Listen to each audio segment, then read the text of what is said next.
Welcome to my new blog. हे बघा माझ्या मम्मीची डायटिंग चालू आहे. नीतीच्या कोचनी तिला सांगितलेलं आहे व्हेज उपमा खायला आणि बघा ती आता ते बनवत आहे. तुम्हाला कशी रेसिपी आहे ती सांगते बघा. तर हे बघा मी अगोदर तेल गरम केलेलं आहे आणि त्याच्यानंतर मोहरी टाकलेली आहे. मोहरीचा तडका दिला, मग जिराचा तडका दिला आणि आता आलू फ्राय केलेले आहे मी. त्याच्यामध्ये एक बटाटा कापला आणि बटाटा फ्राय केलेला आहे आणि त्याच्यामध्येच आता गाजर टाकणार आहे. थोडं गाजर टाकलं, हे गाजर आणि हिरवी मिरची हे सुद्धा टाकणार आहे मी आणि यांना सर्वांना एकदा मिक्स करून घेणार आहे. चांगलं भाजून देणार आहे. तर हे बघा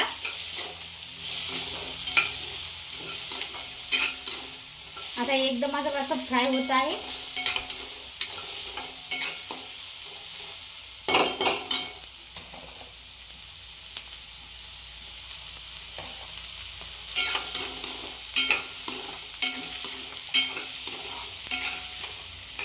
आणि बिना याचं डायटिंगचं एक्सरसाइजचं बिना जिमचं मी वजन कमी करत आहे.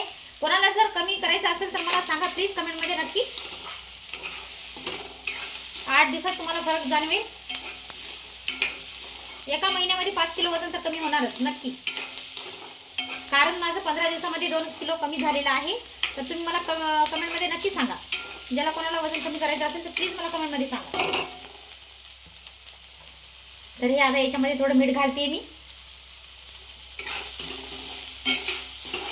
मीठ घातलंय. आता हे माझं फ्राय होतंय असं मस्त लगे. हे बघा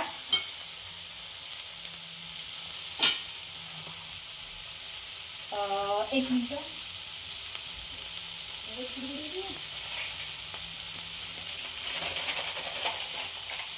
समजून घ्या.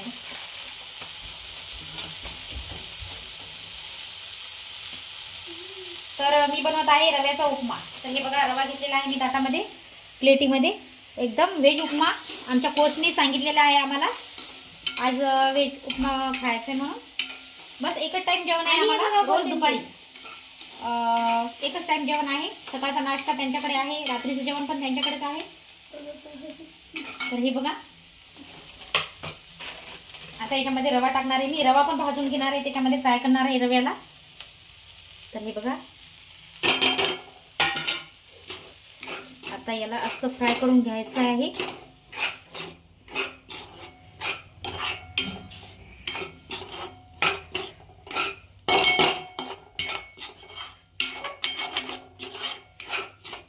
तर मला वाटतं रवा थोडा कमी झालेला आहे, परत घालू का थोडासा असं वाटतंय मला. त्याला एकदम असा खमंग वास सुटलेला आहे आणि एवढा वास चांगला येत आहे ना, एकदम खमंग. परत थोडासा रवा घातलेला आहे. आता एकदम असं भाजून घेऊया आपण. त्याच्यामध्ये हळद टाकायची होती, थोडी हळदी पावडर पण मी टाकलेली नाहीये. मला वाटतं थोडं टाकावं, जरा कलर छान येईल. असा पण कलर छान येतो त्याला. तर हे बघा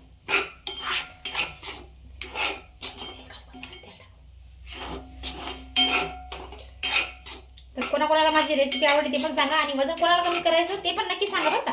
कारण माझं 15 दिवसामध्ये 2 किलो कमी झालेलं आहे. एकदा पैसे खर्च होतात पण रिझल्ट लवकर मिळतो.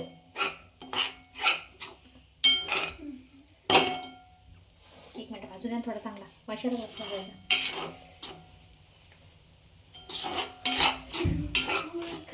तर आज आमचं उपम्यावरच जेवण आहे. रोज आम्हाला ज्वारीची भाकर राहते. तर आज ज्वारीची भाकर नाही, आमच्या कोचने सांगितले आम्हाला सरांनी. पाणी गरम केलेलं आहे. तर हे बघा पाणी आता याच्यामध्ये आपण घालूया.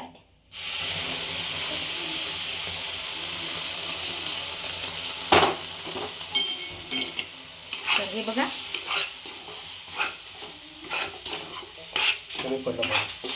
याच्यामध्ये थोडं पाणी कमी पडलेलं आहे, तर परत घालते मी.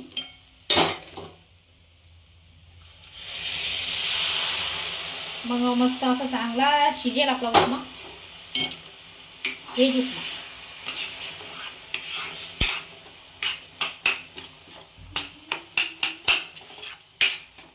अजून पण टाकतो.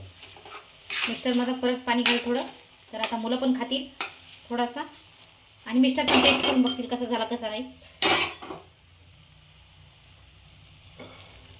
टाक पूर्ण टाक. लय चिकट होईल.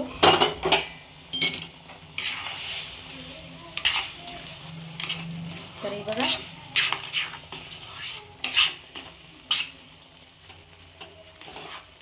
तर माझा हे उपमा शिजत आहे आता. तर एकच मिनिट याच्यामध्ये मला थोडं मीठ घालायचं आणि कोथिंबीर पण टाकायचं आहे. थोडा चांगला स्वाद येईल कोथिंबीरने.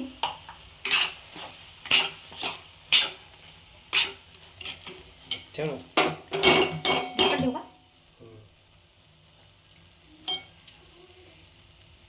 मीठ कमी घ्यायला लागते.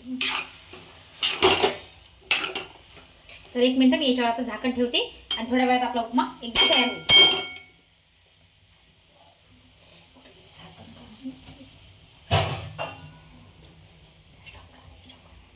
घातलेला आहे कोथिंबीर टाकलेला आहे उपम्यामध्ये आणि आता मस्त एकदम आपला उपमा तयार झालेला आहे. एकदम छान शिजलेला पण आहे.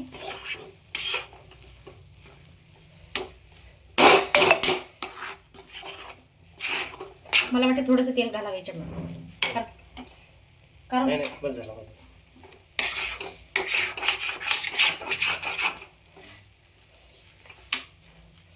तर नक्की कमेंट करून सांगा उपमा कसा झालेला आहे ते.